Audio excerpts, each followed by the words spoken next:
Канат Исаев Кыргызстандын президенттигине талапкерлигин коет. Кыргызстан партиясы Канат Исаевди өлкө президенттигине талапкер катары көрсөттү. Бул тууралуу саясий уюм 24 маалымат агенттигине билдирген. Анын айтымында Канат Исаев партиянын чечими менен макул болгон жана президенттик шайлоого катышат.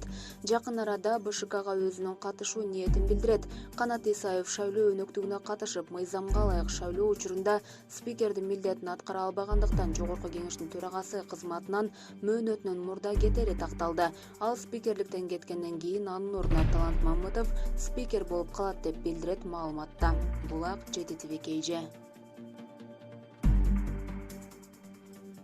Талап тоноого шектелип жаткан Данияр каршылык акциясын жарыялаганын жактоочусу Самат Мацаков Акипресс агенттигинде 3 ноябрда өткөн маалымат жыйынында билдирди.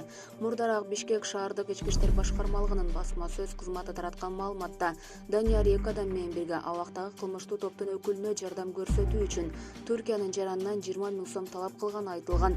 Данияр 28 октябрда кармалган болчу. Расмий маалыматта анын унаасынан ок атуучу курал табылганы жана ал Камчы Көлбаевдин уюшкан кылмыштуу тобунун мүчөсү катары каттоодо турганы айтылган.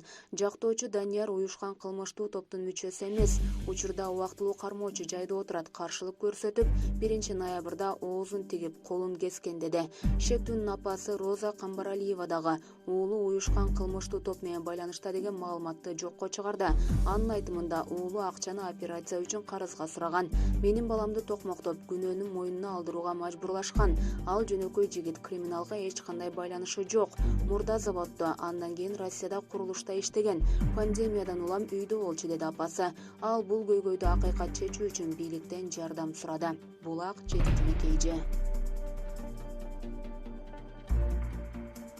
Бир суткада коронавирус 495 кишиден аныкталды. 4-өө каза болду.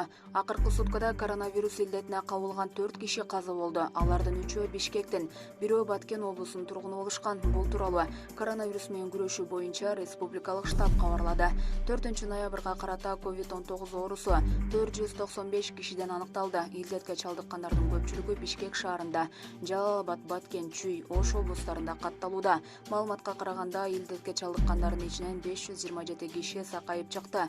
Саламаттык сактоо министрлиги октябрь айында митингдердин, чогулуштардын, той топурлардын көптүгү сасык тумоонун күчөшү менен COVID-19 вирусу да арбаганын билдирип, элде санитардык нормаларды сактоого чакырды. Булак Азаттык.